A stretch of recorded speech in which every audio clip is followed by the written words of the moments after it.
The moment my son told me to pack my things and leave the house I had lived in for 31 years, he was standing in my kitchen, drinking coffee from my mug, and he did not even look at me when he said it. That was a Tuesday in October. The leaves outside were turning the same way they always did, red and gold along the fence line my husband planted the year we moved in. My husband had been gone 4 years by then, and my son, the boy I had raised, the boy I had driven to every baseball practice and sat up with when he had fever and paid for his college and his first car and his wedding, stood in my kitchen and told me it was time for me to transition to a care facility. Those were his exact words, transition to a care facility. I was 63 years old. I walked 4 miles every morning. I cooked my own meals and balanced my own checkbook and had never once asked him for anything since his father passed. But his wife had decided I was a burden, and whatever his wife decided, he agreed with. That was how it had always been since the wedding. I did not cry in front of him, I want you to know that. I stood there and I listened and I said I would think about it, and then I waited until his car left the driveway before I sat down at the kitchen table and put my face in my hands. I thought about calling someone. I could not think of who to call. My sister lived in Arizona. My 2 closest friends had both moved away after their own retirements. The neighborhood had changed, people kept to themselves now. And my son. I kept thinking my son, had just told me to leave the house that his father and I had bought together, the house where he grew up, the house where I still kept his school photos in the hallway. I went to my bedroom that night and I sat on the edge of the bed and I tried to think clearly. I told myself not to panic. I told myself there had to be something I was missing. I told myself I had time. Then I remembered the box. My mother had given it to me 11 years earlier, the last Christmas before she got sick. It was a plain grey document box, the kind you get at an office supply store, and she had sealed it with packing tape and written on the top in her handwriting, "For Patrice. Do not open until you need it." My name is Patrice, and for 11 years I had not needed it. I had moved that box 3 times since she gave it to me. It had sat on the top shelf of the closet in the spare bedroom, behind a bag of winter coats, and I had looked at it every so often and thought, not yet. My mother was a private woman. She did not explain things in advance. She always said that if she told you something before you were ready to hear it, the words would not land right. So I trusted her. I left the box alone. I climbed up to that shelf at 10:30 at night with a step stool and a pair of scissors, and I cut the tape, and I opened it. Inside was a letter in her handwriting, a sealed envelope from a law office I did not recognize, and a smaller envelope with the word bank written on it in her careful cursive. I read her letter first. She wrote that she was sorry she could not tell me in person. She wrote that she hoped I was opening this because I needed it, and not because something had gone wrong with my health, and that she had prayed it would sit unopened for a very long time. She wrote that my father, a quiet man who worked his whole life in insurance and never said much about money, had been more careful than anyone knew. That in 1987, when land outside the city was cheap, he had bought 12 acres of it in his name and hers jointly, and when he died in 2003, it had transferred fully to her, and when she felt her own health turning, she had transferred it to me alone. She wrote, "Your brother-in-law talked your father out of telling you when it happened. He thought it would cause problems in the family. Your father regretted listening to him until his last day. This land is yours, Patrice. It has always been yours. The attorney in that envelope has been holding documents for you since 2014. He knows to expect your call. I read that letter 4 times. Then I opened the envelope marked bank. Inside was a paper, not a card, a folded paper, with an account number, a routing number, the name of a bank 3 towns over, and a handwritten note that said, "The rent from the cell tower lease goes here, quarterly. Your name is on this account. It has been since 2014. I did not know there was a cell tower. I did not know there was land. I did not know about any of this. I sat on the floor of that spare bedroom for a long time. I am not sure how long. I remember the heat clicking on and the sound of a car passing outside, and at some point I realized I was cold and I should get up. The next morning I called the attorney's office when they opened at 8. The woman who answered said she would need to verify some information, and then she put me on hold for a moment, and then a man's voice came on and said, "Mrs. Patrice Avery?" I said yes. He said, "We have been waiting for your call for over 10 years. When can you come in?" I drove 3 towns over that same afternoon. I wore the good blazer I had bought for my husband's memorial service, and I had not worn since. I told myself it was just a meeting. I told myself not to hope for too much. The attorney's name was Sedgwick. He was older than I expected, patient in the way that some older professionals are, the ones who have seen enough that nothing surprises them anymore. He shook my hand and he brought me into a conference room and he put a folder on the table. He said, "I want to walk you through what your mother left in your name, and I want you to understand that you are under no obligation to do anything quickly. Take all the time you need." I said I understood. He opened the folder.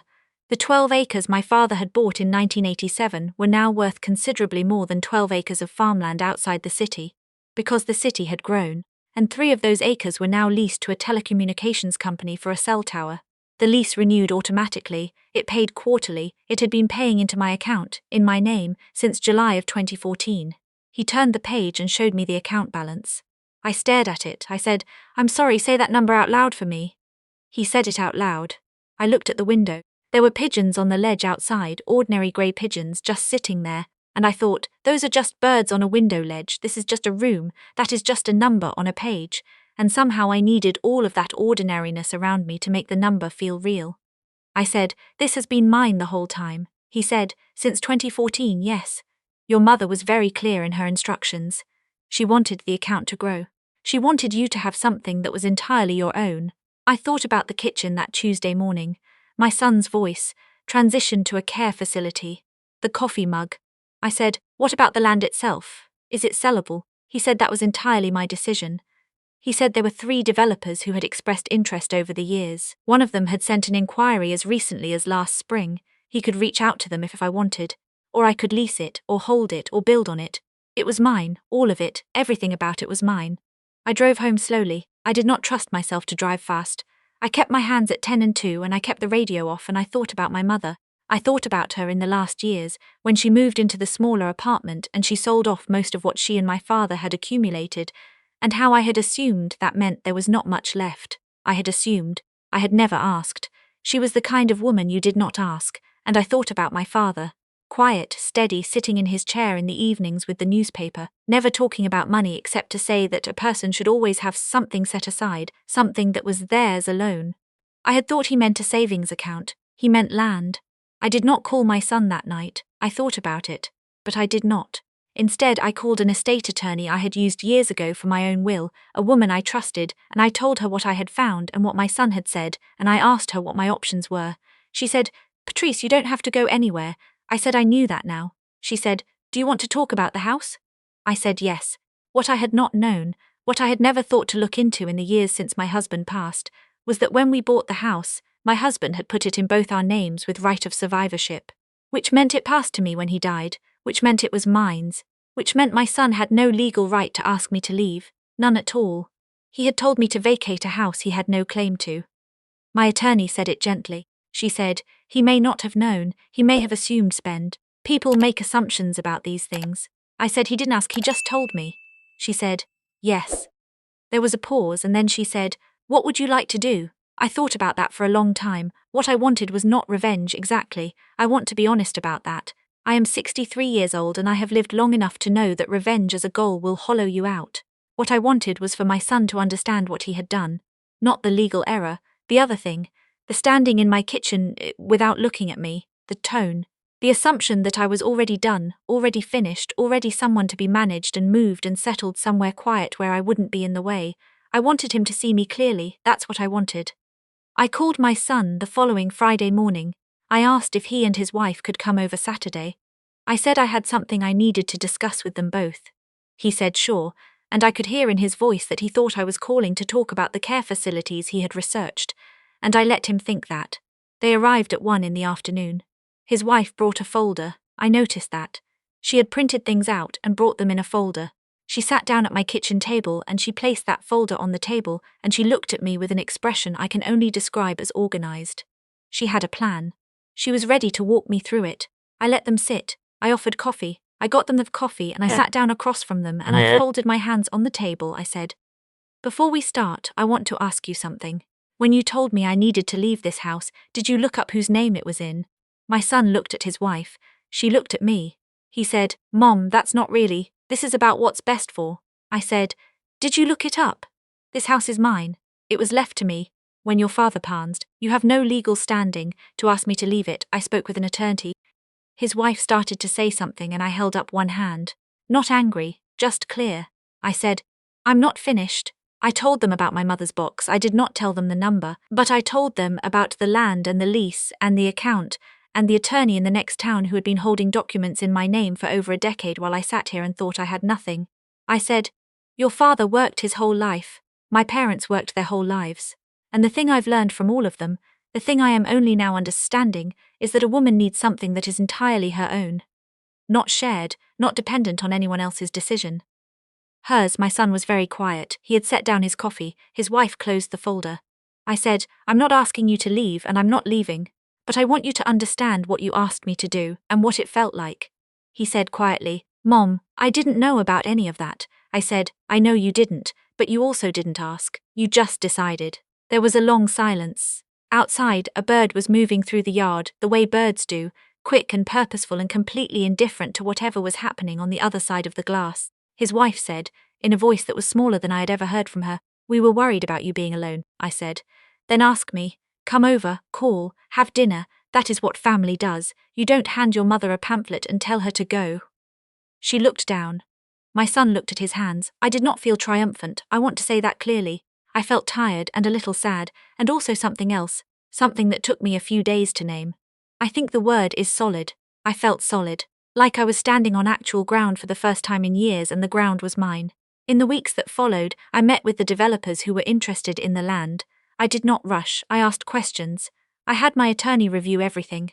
One of the developers was serious and fair, and we came to an agreement that I felt good about.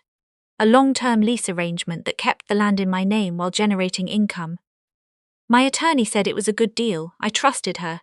I also had the house formally appraised and the deed reviewed, and everything put in order in a way I should have done years ago. My husband had always handled those things, and after he died I had let them sit, which is a thing people do when they are grieving and overwhelmed, and have no reason to think anything is wrong. Now I had reasons to pay attention, so I did. My son came back the following month, alone this time. He sat in my kitchen, the same chairs, and he said he owed me an apology. He said he had been listening to his wife's anxiety about the future, and he had let it turn into a plan before he had stopped to think about whether the plan was fair or even wanted. He said he was sorry. He said he should have talked to me, not at me. I accepted the apology. I am not saying it fixed everything, or that I immediately forgot what it felt like to be standing in my own home, while my own child told me to leave. Those things do not unhappen, but I believe in the capacity of people to do better once they understand what they've done. He understood. I could see that he did. His wife came back eventually too, and that conversation was harder and shorter and less complete. But it happened, and we kept going. What I think about now more than anything is my mother. I think about her sealing that box and writing my name on it and trusting that someday I would be ready to open it. I think about her not telling me because she knew I would not understand until I needed to. She was right about that. I don't think I would have. I would have seen the land as a gift and not as a message.